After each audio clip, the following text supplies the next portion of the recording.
bread out of fendo. You make bread out of the which is the teff, which is the Ethiopian that makes the injera. The brown injera is made from teff. But as far as the wheat, we have to remember the amaranth, which is natural. But this thing we call wheat definitely was made in Europe. So now, when we grow this kernel and we squeeze it, we are getting sugar and starch. So in my brain tell me, don't use it no more. So what you use? Sprout something natural. So I went and got some amaranth, and amaranth seed could be acquired right now in Brooklyn. It grows all over the place. You take the little seeds and you put them on the bed right now, and you cover them with the soil. In 21 days, the wheatgrass sprout. But the amaranth would not sprout in 21 days. Why? The amaranth only sprout once a year in the spring. So I was angry because the amaranth did not sprout. Then the amaranth laughed at me and said, you want me to sprout along with something hybrid? Well, I'm very sorry, I only sprout once a year. But the product I produce is food. And when the amaranth sprout came, I was eating amaranth sprout, and I was high for about 3 months. I was on this high, this energy, because the molecular structure is complete, and therefore it deems that stuff electrical. If the molecular structure is incomplete, meaning a hybrid plant, it cannot be electrical. If man could make a substance in a laboratory, such as a vitamin, vitamin B, vitamin B, C, vitamin B12, inositol, zinc, all this stuff. Hey, look, just a minute.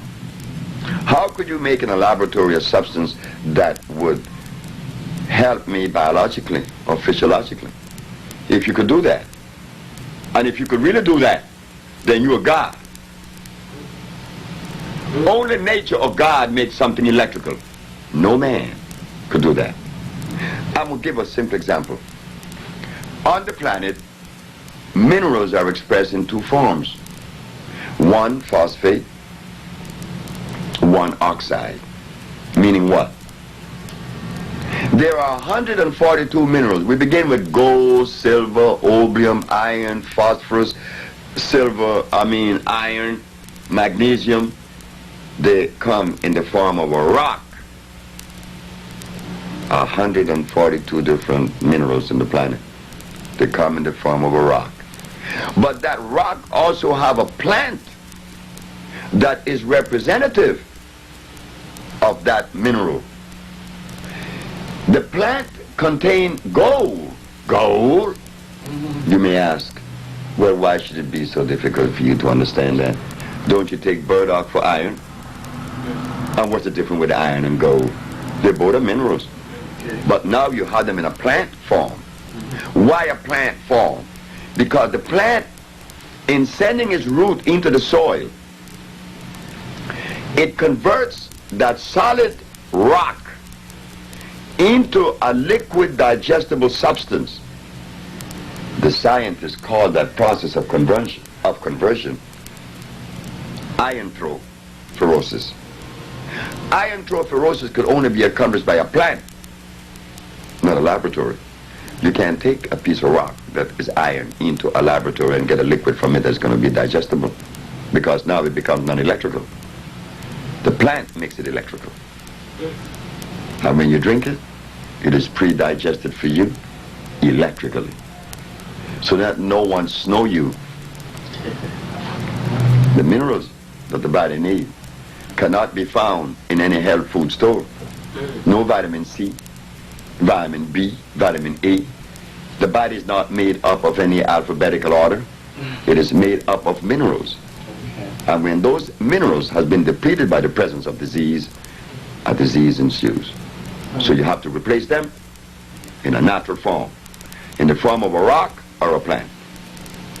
A plant, because it is alive and it is electrical. Why does it have to be electrical? Because the body is electrical. How could you feed an electric body dead food? You just can't do that.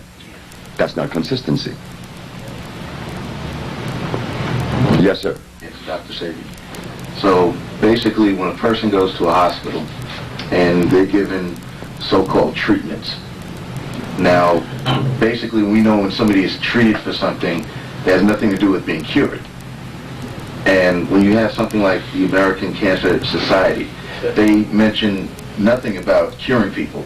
They're just a cancer society, which is they study some more, get some more money, and keep studying, but never really finding a cure, when the cure basically is something that's natural in the ground, where the person can heal itself, the body can heal itself eventually. But yet what they do is they propagandize a natural disease and made a big multi-billion-dollar industry. Of course, and they're right 100%. If I was a Caucasian, Thank God you're not. defending my people and my economic position, do you think that I would undermine that position? By telling the world, here is a black man named Dr. Sebi that have cured diabetes, sickle cell anemia, leukemia. Then what's going to happen to his laboratories? What's going to happen to his pharmaceutical laboratories? But why should we be concerned with the American Medical Association? Anyway. Why should we be concerned with that? I know I weren't.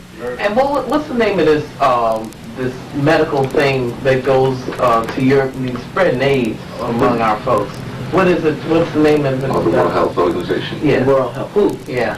Who? They tell you who. WHO. What do you think about them? They're going all over the place. That owl.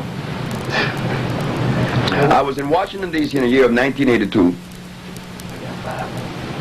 and this brother, who is a doctor, who worked for the WHO, personally told me that they threw in the towel 20 years ago, that they knew that there was no cure for any disease. They never had one. I mean, the physician didn't go to school to learn to cure anyone. The discipline just doesn't house that. So, again, we should not be bringing them up. It's of no consequence. The only thing is they're killing our folks over there in Africa. When are they going to learn? They're killing our folks in Africa? Yeah, they're all coming up with AIDS. Where do they get AIDS from? AIDS is a thing of the mind. Not real. It's memory. But the African need to be killed. Oh, well. I mean, coming from Dr. Sebi to say that his family need to be killed. I know what you're saying. But that's a fact. The African have turned their back on their mother. In fact, the African has never regarded a black woman as being equal to a male. So when you abandon your position, you need to pay the dire consequences. When you abandon your mother, and I'm not talking only saying about the biological mother, I'm talking about that greater mother, Africa. They changed Africa. They made an exchange for Europe in Africa. They deserve to die. Everyone that dies deserves to die, or else he would not be dying. I think you're right. Oh, I know I'm right. They wouldn't be dying now. That's true.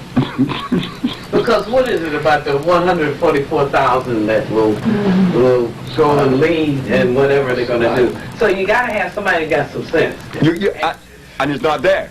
That's why I said that I would prefer to take a shoeshine boy from New York and put him in the presidency in Africa, in any country, and he would do a better job than those that are there now. Because common sense just step out the window. The African doesn't eat anything that came from their ancestors. What do they eat? They eat rice. They eat potatoes, don't they? Carrots? Sweet potato. No, they eat the white potatoes. Those that come here that I've seen, they eat the white potato in with the rice, and they eat the carrots.